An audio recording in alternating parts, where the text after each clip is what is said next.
안녕하세요. 나폴리칼초입니다. 바이에른 뮌헨과 브레멘과의 경기를 앞두고 콤파니 감독의 컨퍼런스가 열렸습니다. 여기서 콤파니 감독은 팀의 수비수들이 성공적으로 잘 해내고 있다고 칭찬합니다. 또한 김민재를 예를 들어가며 언급을 하는 점은 인상 깊습니다. 이 부분을 올려드립니다. 많은 기자들이 콤파니 감독이 공격적인 프레싱 플레이를 하는 점을 말하며 그에 따라 수비 불안도 발생한다고 지적합니다. 그러면서 토마스 뮬러의 언급이 소환되는데요. 이 맥락을 좀 더 잘 이해하려면 이전에 있었던 디나모와의 챔피언스 리그 경기 후에 가진 인터뷰들을 알면 이해가 더 쉽습니다. 9대2 대승을 한 후에 한 기자가 토마스 뮬러에게 바이에른 뮌헨의 수비 불안을 지적했는데요. 그러자 뮬러는 우리 팀 수비수들은 빠르다고 방어합니다. 이때 기자들은 그럼 챔스 경기의 두 실점은 누구의 책임인가 묻자 우리 팀이 혹여 실수로 실점을 해도 프레싱을 통해서 더 많은 공을 점유하고 더 많은 골을 넣고 있다고 답을 했었죠. 토마스 뮬러의 이 발언을 언급하며 컨퍼런스에서 콤파니 감독에게 묻고 있습니다. 이것이 당신의 입장입니까? 이에 대한 콤파니 감독의 대답을 들어보겠습니다. 그는 수비수들을 향해 성공적이란 표현을 쓰고 있습니다. 포르자 킴. Dann Stefan Kumberger für Sport 1. Herr Kompany, Sie haben in den letzten Spielen sehr hoch verteidigen lassen. Also die Innenverteidiger waren sehr weit vorne. Was erwarten Sie in diesem System von Innenverteidigern? Was müssen die leisten und richtig machen? Ja, Bälle gewinnen, wie in jedem System. Aber ja, also ich verteidige, wie ich das verstehe natürlich. Das Ziel ist immer das Gleiche, dass wir den Ball gewinnen, dass wir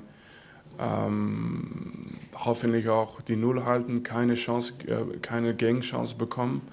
Also es ist eigentlich ganz oft sehr gut gelungen und manchmal haben wir nicht das geholt, was wir vielleicht verdient haben, mit der Leistung, würde ich sagen, von der Mannschaft.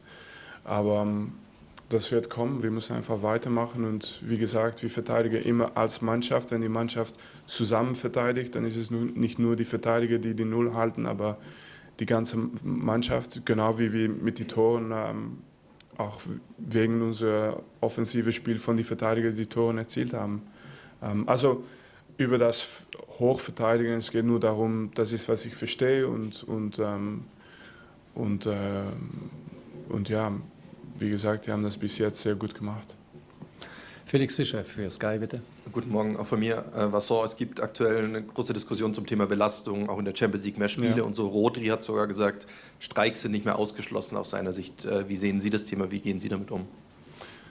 Yeah, so I'll answer this one in English. It was already a theme. So I was part of the FIFA Pro, which is the players' union worldwide. So at the end of my career, so it was already a very important topic that was being looked at very seriously. I think it's not just the load for the players, but it's also the travels and these guys. Some of these guys, they go from playing in the Champions League to playing a national team game in Korea or something and then back. And if you do that for 70, 75, 80 games, there's a point where it's not realistic anymore. So to this point, I can only support the feeling of the players.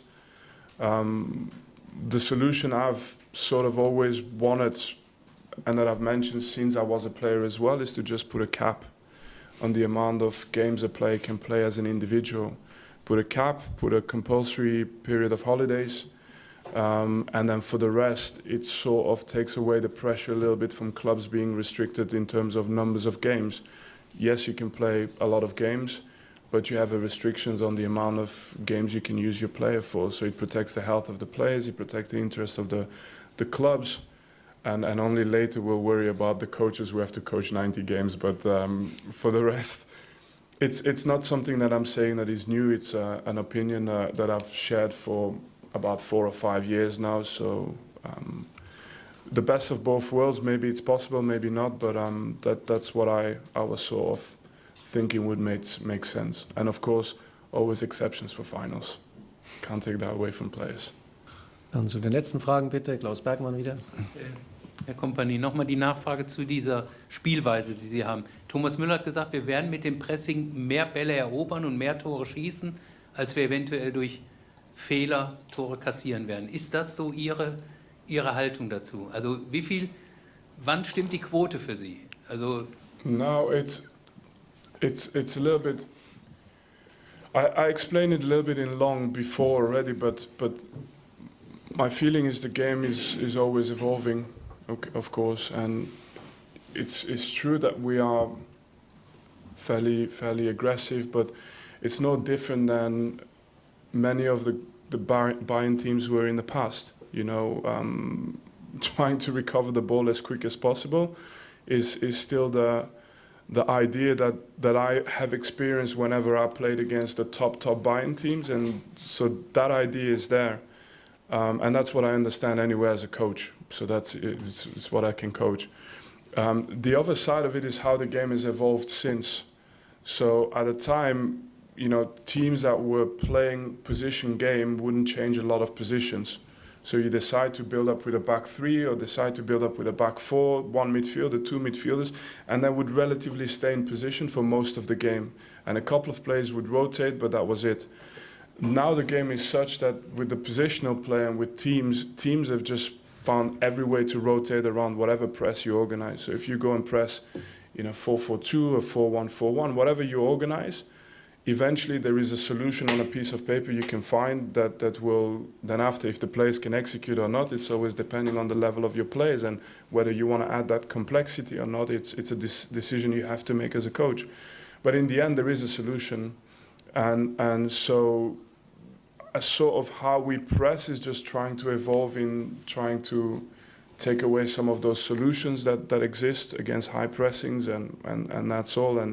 And the idea is just to do the same as what I've experienced when I played against the great Bayern teams, and it's to not have a lot of the ball and to have to work very hard to recover the ball.